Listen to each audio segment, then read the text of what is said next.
Good morning all of you. कल की class में हमने माल विक्रय अधिनियम में माल विक्रय की संविदा के आवश्यक तत्वों के बारे में चर्चा की, जिसके अंदर हमने माल विक्रय की संविदा के लिए कौन कौन से तत्व हैं जो कि आवश्यक रहेंगे उसके बारे में हमने कुछ पॉइंट्स हैं वो देखे। जिसके अंदर पहला पॉइंट है वो आपका था दो पक्षकारों का होना, जिसे हमने कल की क्लास में पूरा किया था।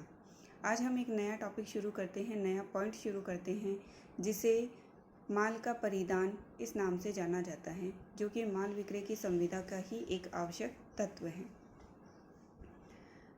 माल विक्रय की संविदा के अंदर माल का परिधान है वो कब किया जाना चाहिए, कब विक्रेता को माल का परिधान है वो कर दिया जाना चाहिए, क्रेता के द्वारा माल का परिधान है वो कब स्वीकार कर लिया जाना चाहिए, इन सब बातों के बारे में हम चर्चा करेंगे।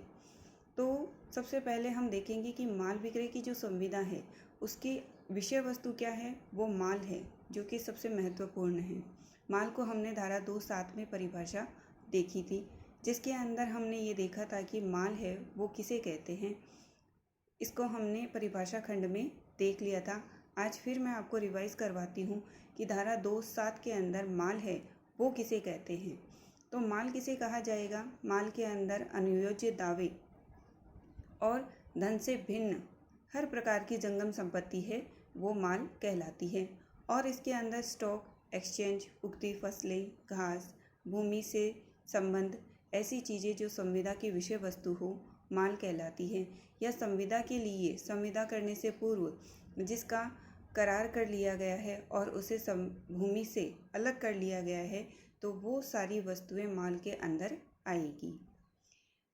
अब हम देखते हैं कि माल है उसके आवश्यक तत्वों को माल के परिधान को धारा 2(6) में परिभाषित किया गया है। माल है उसको 3 भागों में बांटा गया है: वर्तमान माल, भावी माल और समाश्रित माल। वर्तमान माल है उसे धारा 6(1) में बताया गया है कि वर्तमान माल है वो किसे कहते हैं। वर्तमान माल किसे कहेंगे? जो विक्रय की संविदा करते समय विक्रेता के स्वामित्व में या कब्जे में रहती है, उसे वर्तमान माल कहते हैं। जब क्रेता है वो विक्रेता से किसी प्रकार की संविदा करने आता है या माल खरीदने आता है, तब विक्रेता के पास वो वस्तु होनी चाहिए और विक्रय करने का विक्रेता को अधिकार होना चाहिए। उस वस्तु पर स्वामित्व वो विक्रेता का ही होना चाहिए, उसे हम कहते हैं वर्तमान माल। भावी माल को भी हमने धारा 2(6) में परिभाषा इसकी देखी थी, जिसमें माल है वो भावी माल है वो किसे कहते हैं। भावी माल उसे कहते हैं जिसको विक्रय की संविदा करते समय विक्रेता ने क्या किया है, उस वक्त उसके पास नहीं है, लेकिन विक्रय का करार करने के पश्चात विक्रेता को उसे क्या करना है, उपार्जित करना है, उत्पादित करना है या उसे अर्जित करना है। तो ये सारी की सारी चीज़ें भावी माल के अंदर आती हैं। जो विक्रय का करार करते समय विक्रेता के पास नहीं है, उसे किसी भी प्रकार से उसे मैन्युफैक्चर करना है, उसे बनाना है, उसे अर्जित करना है या उसे उत्पादित करना है, तो ये सारी चीज़ें भावी माल के अंदर आती हैं। अब हम देखते हैं तीसरा पॉइंट इसका, समाश्रित माल। तो समाश्रित माल है वो किसे कहते हैं? भारतीय संविदा अधिनियम में आपने देखा होगा, समाश्रित संविदाओं के बारे में पढ़ा होगा। समाश्रित संविदाएं हैं, उसी के आधार पर समाश्रित या संयोगिक माल उसे कहते हैं, जिसको धारा 6(2) में परिभाषित किया गया है। समाश्रित माल किसे कहते हैं? जिसे क्रेता द्वारा अर्जन ऐसी अनिश्चित घटनाओं पर निर्भर करती हैं जो कि पक्षकारों के वश में नहीं होती है, या जिनका घटित होना या ना होना संयोजित माल कहलाता है। यानी उस पर क्रेता या विक्रेता का किसी प्रकार से अधिकार नहीं होना चाहिए, यानी उन घटनाओं के घटित होने पर पक्षकारों का उसमें कोई भी इन्वॉल्वमेंट नहीं होना चाहिए, उसे हम समाश्रित माल कहते हैं। तो हमने 3 प्रकार से देखा कि माल है वो कितने प्रकार का होता है: वर्तमान माल, भावी माल और समाश्रित माल। अब हम बात करते हैं कि कब माल है उसका परिधान है किया जाना चाहिए। माल है यदि नष्ट हो जाता है तो उस माल की हानि है, यानी कौन पक्षकार उस माल की हानि को वहन करेगा। यदि संविदाएं हैं वो विनिर्दिष्ट माल के संबंध में होती हैं तो हम इसके बारे में चर्चा करेंगे। ऐसी संविदाएं हैं वो विनिर्दिष्ट माल के संबंध में होनी चाहिए। विनिर्दिष्ट माल को हमने धारा 2(14) के अंदर पढ़ा था। विनिर्दिष्ट माल है वो किसे कहते हैं? विनिर्दिष्ट माल उसे कहते हैं जिसे क्रेता द्वारा विक्रेता के पास से संविदा करते समय उसे पहचान लिया गया है, उसे परिलक्षित कर लिया गया है और उसे करारित कर लिया गया है, तो उसे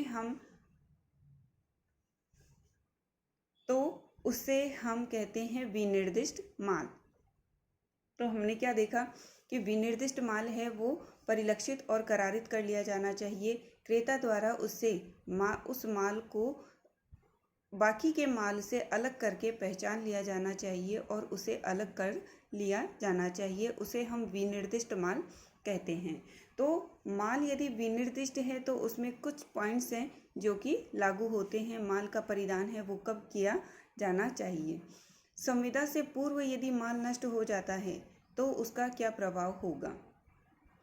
तो धारा 7 है वो हमें ये बताती है कि संविदा से पूर्व यदि माल नष्ट हो जाता है तो यदि ऐसा माल विनिर्दिष्ट माल है, धारा 7 कहती है कि यदि ऐसा माल है वो विनिर्दिष्ट माल है जो संविदा से पूर्व ही नष्ट हो जाता है, जिसकी विक्रेता को किसी प्रकार की जानकारी नहीं है, तो ऐसी संविदाएं हैं वो शून्य मानी जाएगी।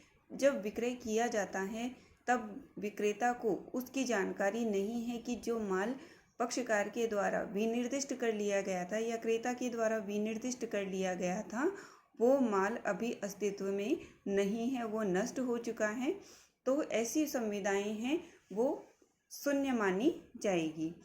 अब इसका दूसरा पॉइंट आता है कि संविदा विक्रेता ने क्या किया।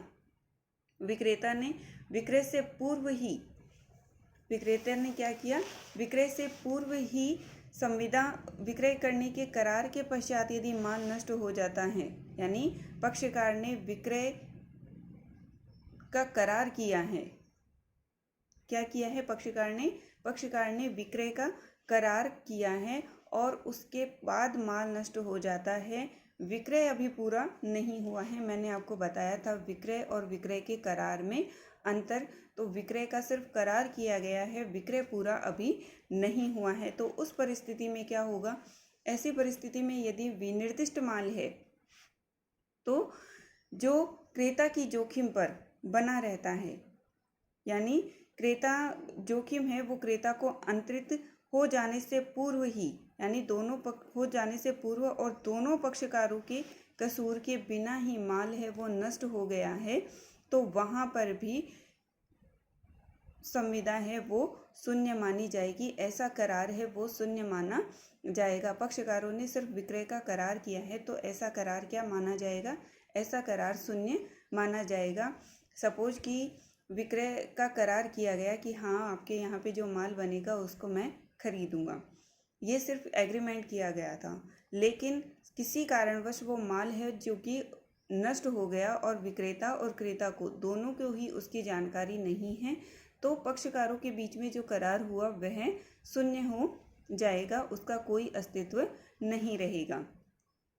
अब इसमें कुछ पॉइंट्स हैं वो लागू होते हैं। फॉर एग्जांपल भी हम इसे समझ सकते हैं कि जहाँ पर क्या होता है, माल है वो किसी जहाज में लदा हुआ है और विक्रेता को मालूम ही नहीं है कि जो जहाज में माल है वो पूर्ण रूप से नष्ट हो गया है, माल है वो पूरा का पूरा नष्ट हो गया है, तो वहाँ पर करार का प्रभाव क्या होगा? शून्य होगा। लेकिन ऐसी कंडीशन होती है कि माल है वो आधा बचा हुआ है और आधा ही नष्ट हुआ है। माल क्या है? आधा नष्ट हुआ है और आधा उसमें बचा हुआ है, तो क्रेता है वो विक्रेता है वो क्रेता को बाध्य नहीं कर सकता कि वो ऐसा माल खरीदे और उसका पेमेंट उसे करे, उसकी कीमत है वो विक्रेता को अदा करे। क्रेता है वो मना कर सकता है कि मैं इस प्रकार से माल को नहीं खरीदूंगा। अब तीसरी बात की जो बचा हुआ माल है वो किसी प्रकार से उसको उपयोग में लाया जा सकता है। जिस पर्पज़ के लिए क्रेता ने उसे खरीदा था वो किसी अन्य प्रयोजन के लिए उपयोग में लाया जा सकता है, तो भी क्रेता है वो उसे लेने के लिए बाध्य नहीं है। विक्रेता है वो ये नहीं कह सकता कि आपने जिस पर्पज़ के लिए लिया था उस पर्पज़ के लिए ना सही, लेकिन इसको अन्य तरीके से उपयोग में लाया जा सकता है। जैसे कि माल है, कुछ फ्रूट्स हैं वो खरीदे गए, लेकिन उस फ्रूट्स हैं वो ख़राब हो गए। उनको ख़राब होने के बाद में उनको किसी अन्य काम में लिया जा सकता है, उसकी स्प्रिट बनाई जा सकती है या कुछ और उसको उपयोग में लाया जा सकता है। तो विक्रेता है वो क्रेता को बाध्य नहीं कर सकता कि आप इस माल को खरीदें ही।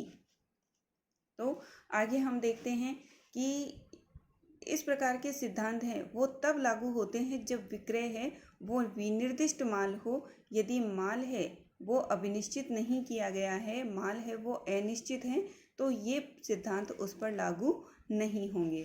अब हम परिधान के संबंध में कुछ और प्रावधान हैं उनके बारे में देखते हैं कि माल है वो तुरंत या भावी स्थिति है,